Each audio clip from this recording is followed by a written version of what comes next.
Teenagers એટલે મતલબ કે જે વર્ષની પાછળ ટીન લાગે છે, બરોબર, ટીન પીતા શીખાવે અહીંથી એટલે ટીનેજર છે. અહીંયાથી લઈને 19 સુધીમાં આમાં બધામાં શું આવે છે?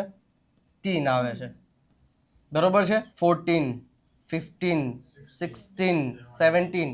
હવે ધ્યાન રાખજો, આને શું કહેવાય? 30. અને આને શું કહેવાય? 13. ધ્યાન રાખજો, 30 અને 13. ટીન હોય ને, ટીન એ હંમેશા નાનું હોય. ટીનેજર્સ જ કહેતા આપણે કે આ ટીનેજર્સમાં આવે.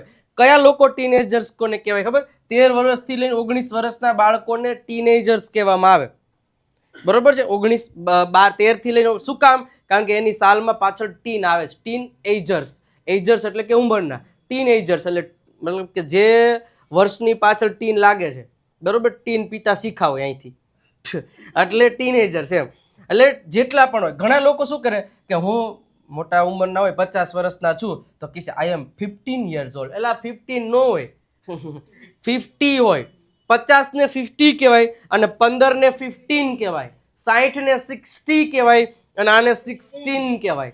હવે આ શું કામ શીખડાવું? કારણ કે સાલ બોલવામાં આ બધું લાગુ પડશે.